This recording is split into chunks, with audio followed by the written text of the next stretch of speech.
خبيرا إن الله وملائكته يصلون على النبي يا أيها الذين آمنوا صلوا عليه وسلموا تسليما صلى الله على محمد صلى الله عليه وسلم صلى الله على محمد صلى الله عليه وسلم سعد الشجر نطق الحجر شق القمر لعشارته صلى الله عليه وسلم صلى الله عليه وسلم صلى الله على محمد صلى الله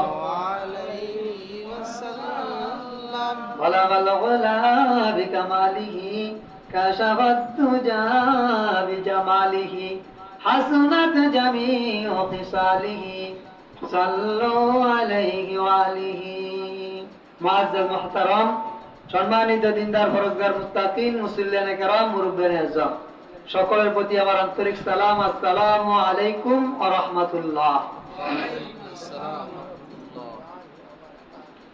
মহান আল্লাহ জাল্লা শান দরবারে লাখো কোটি শুকরিয়া আদায় করি যে মনিব আমাদেরকে পবিত্র জিলকদ মাসের তৃতীয় জুমার নামাজ আদায় করার জন্য সানিকাবা মসজিদে আসার এবং বসার জন্য তৌফিক দান করলেন। সেজন্য আমরা মনিবের দরবারে শুকরিয়া আদায় করে বলি আলহামদুলিল্লাহ। সম্মানিত হাজিরিন, আল্লাহ রাব্বুল আলামিন আমাদেরকে এই দুনিয়ার মধ্যে পাঠাইছেন সর্ব অবস্থায় আমাদের পাঁচটা জিনিস পরিপূর্ণ করে দিয়েছেন। কথা ঠিক না বেঠিক? আমাদের দেখেন হাত পা চক্ষু কান নাক জিহ্বা সমস্ত কিছু আল্লাহ পরিপূর্ণ করে দিয়েছেন। আল্লাহ বলতেছেন, বান্দা তুমি যদি একটু তাকাও, যার একটা হাত নাই একটা হাত আছে, এমনও বান্দা আছে দুইটা হাতও নাই, এমনও বান্দা আছে কার একটা পা আছে আর একটা পা নাই, এমনও বান্দা আছে কার দুটোটা পাও নাই। বান্দা একটু চিন্তা করো, ওই বান্দার থেকে আর যার নাকি পরিপূর্ণ আছে এর মধ্যে কতটুকু ডিফারেন্স আছে, কতটুকু ডিসটেন্স আছে। কথা ঠিক না বেশি? আল্লাহ বলছে, বান্দা যার নাকি হাত পা নাই তার চেয়ে যে তুমি কতটা সুস্থ, তুমি কতটা ধনী, আল্লাহু আকবার কাবীরা, তার চেয়ে তো তুমি হাজার গুণ উত্তম। কথা ঠিক না বেশি? আল্লাহ রাব্বুল আলামিন ইচ্ছা করলে আপনাকে আমাকে এরকম বানাইতে পারতেন। আল্লাহ বলছে, বান্দা সেই জন্য কি তুমি শুকরিয়া আদায় করবা না? আল্লাহ বলছে, বান্দা তুমি যদি আমার নিয়ামতের শুকরিয়া প্রতিটা কদমে কদমে করো, তারপরও আমি আল্লাহ যদি তোমার কাছ থেকে হিসাব নেই, তুমি আমার নিয়ামতের শুকরিয়া হিসাব দিতে পারবা না। কথা ঠিক না বেঠিক? সম্মানিত হাজিরিন, আল্লাহ বলছে যে বান্দা একটাই মাত্র আমার কামনা তোমার কাছ থেকে চাই, আমার নিয়ামতের শুকরিয়া বেশি বেশি করে আদায় করো। সুবহানাল্লাহ। আল্লাহ রাব্বুল আলামিনের নিয়ামতের শুকরিয়া যত বেশি করা যাবে, আল্লাহ বান্দার নিয়ামত ততই বাড়িয়ে দেবেন। সুবহানাল্লাহ। সম্মানিত হাজিরিন, আজকের জুমার আলোচ্য বিষয় হলো দোজখের অবস্থা ও দোজখীদের শাস্তি। দুইটা বিষয়, একটা হলো দোজখের অবস্থা আর একটা হলো দোজখীদের শাস্তি। যারা দোজখে যাবে এবং দোজখে গেলে যে কি হবে পরিণতিটা, তার অবস্থাটা কি, আল্লাহ রাব্বুল আলামিন কোরআন এবং হাদিসের মধ্যে বর্ণনা করেছেন। আল্লাহ রাব্বুল আলামিন যদি তৌফিক এনায়েত করেন যেন সঠিক কথাগুলো বলতে পারি, আমরা যেন আমল করতে পারি, সকলেই বলি আল্লাহুম্মা আমিন। সম্মানিত হাজিরিন, দোজখ বলতে হলে যেটাকে আমরা জাহান্নাম বলি, যেখানে মানে কি মানুষের শাস্তি অপকর্মের কারণে, দুনিয়ার মধ্যে আল্লাহর হুকুম না মানার কারণে, আল্লাহর রাসূলের সুন্নাত তরিকা মোতাবেক জীবন যাপন না করার কারণে যে সমস্ত গুলা সীমা লঙ্ঘন হয়েছে, আল্লাহর যে হুকুম অমান্য করা হয়েছে, এর বদলে আল্লাহ বলতেছেন বান্দাকে যে কোনো একটা স্থানে নেওয়া হবে, ওই জায়গাটার নাম হইল দোজখ। বলা হলো কি, দোজখ বলতে হলে এটা জাহান্নাম, আমরা জায়গাকে বুঝি। কথা ঠিক না বেঠিক? ওখানে যাবে আল্লাহর হুকুম যারা মানে নাই, আল্লাহ রসুলের সুন্নত যারা মানে নাই, আল্লাহর কোরআনের আইন যারা মানে নাই, রসুলের সুন্নত মোতাবেক জীবন যাপন যারা করে নাই, যারা নাকি হকের পথে চলে নাই, যারা নাকি বেহকের পথে চলছে, যারা নাকি আল্লাহর হুকুমকে অমান্য করে নিজের মন গড়া জীবন যাপন করছে, কথা ঠিক না বেঠিক? আছে না ভাই এরকম মানুষ দুনিয়ার মধ্যে? যদি আপনি একটা ভালো কাজের জন্য দাওয়াত দেন, আপনার যাওয়া আপনি যান, কথা ঠিক না বেঠিক? আছে না আমাদের মধ্যে এরকম মানুষ? আছে। আল্লাহ বলছেন না, আমি আদেশ করেছি বান্দা আমার হুকুম পক্ষ থেকে তুমি ভালো কাজের জন্য আদেশ করে যাবা, বান্দা মানুক চায় মানা মানুক, কিন্তু তোমার দায়িত্ব হলো, নৈতিক দায়িত্ব হলো এই দাওয়াতটা পৌঁছে দেওয়া। আল্লাহ রাসূল সাল্লাল্লাহু আলাইহি ওয়াসাল্লাম বলছেন বাল্লিগু আন্নি ওয়ালাউ আয়া, আমার পক্ষ থেকে যদি একটা বাক্য হয়, একটা শব্দ হয়, তো অপর মুসলমানের নিকটে কি করে দাও? পৌঁছে দাও, জানিয়ে দাও। কিন্তু ওটার জন্য যদি উনি অসম্মতি পোষণ করে, উনি যদি বেরাজ হয়, আমি আল্লাহর কিছু আসে যায় না, বান্দা তোমারও কিছু আসবে যায় না, কিন্তু আমার পক্ষ থেকে তোমার দায়িত্ব কি হয়ে যাবে? পালন করা হয়ে যাবে। বান্দা মানুক চাই না মানুক, কিন্তু তোমার দায়িত্ব কর্তব্য তোমার করে যেতেই হবে। এজন্য বলতেছিলাম, আমি নামাজে একা নামাজে গেলে হবে না, আমার পার্শ্ববর্তী ভাইদেরকে নামাজের জন্য বলতে হবে, ভাই নামাজের সময় হয়েছে, নামাজ পড়তে আসেন। এই কথাটা যদি বলতে পারেন, আল্লাহর পক্ষ থেকে দায়িত্বটা কি করা যাবে? পালন করা হয়ে যাবে, আদায় হয়ে যাবে। এদের জন্য আপনাকে আমাকে কাল কিয়ামতের দিন আল্লাহর কাঠ করে দাঁড়াতে হবে না, কথা ঠিক না বেঠিক? যদি নাকি দাওয়াত না দিয়ে থাকেন, এই দাওয়াত না দেওয়ার কারণে আল্লাহ রাব্বুল আলামিন কাল কিয়ামতের দিন তার আসামির কাঠ করে দাঁড়ানো দাঁড়াইতে হবে আপনাকে আমাকে। এজন্য মানুষ কি বলুক চাই না বলুক, কিন্তু আমার আপনার দায়িত্ব হলো মানুষকে নামাজের কথা জানিয়ে দেওয়া। নামাজের সময় হয়েছে ভাই নামাজ পড়তে আসেন, এই দাওয়াত দেওয়া। এই দাওয়াত দিতে পারলে আপনি আমি আল্লাহর হুকুমকে কি করতে পারবো? পরিপূর্ণভাবে পালন করতে পারবো, আমরা ইস্তেকামত থাকতে পারবো। এজন্য বলতেছিলাম যে দুজকের যে অবস্থা, দুজকের আগুনের অবস্থার যে পরিণতি, আল্লাহ রাসূল সাল্লাল্লাহু আলাইহি ওয়াসাল্লাম বলতেছেন, দুনিয়ার মধ্যে যদি আগুন জ্বালানো হয়, কাঠ দিয়ে চন্দনের লাকড়ি দিয়ে যদি আগুন লাগানো হয়, ওটার মধ্যে কেরোসিন তেল দিতে হয় না, কথা ঠিক না বেঠিক?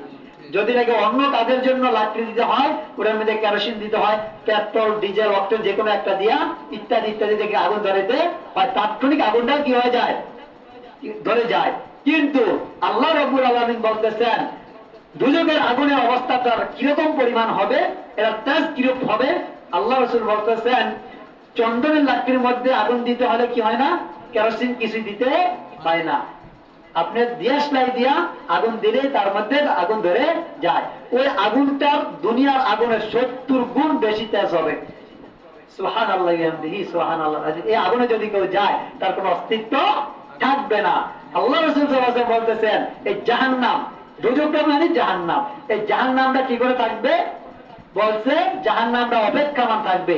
আমি কোরআনুল কারীমে আয়াত করেছি সূরা নাবা, সূরা নামার যে আয়াত করেছি, আল্লাহ রাব্বুল আলামিন বলতেছেন আউযু বিল্লাহি মিনাশ শাইতানির রাজীম, বিসমিল্লাহির রাহমানির রহিম, ইন্না জাহান্নামা কানাত মিরসাদা লিত-তাগিনা মাআবা লাবিসিনা ফিহা আহকাবা।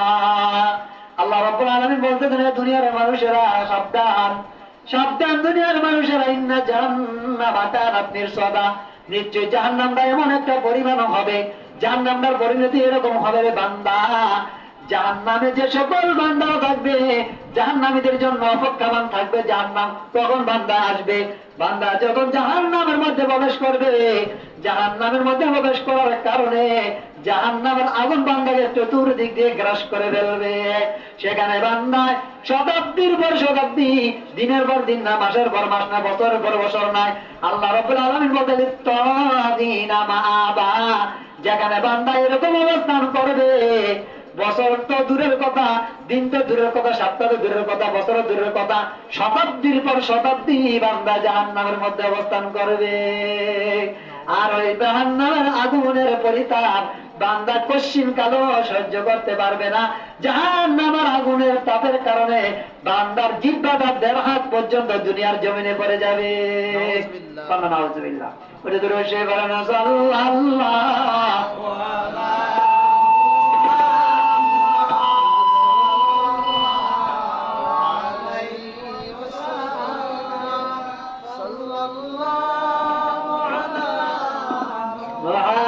মুহাম্মাদ সাল্লাল্লাহু আলাইহি ওয়াসাল্লাম।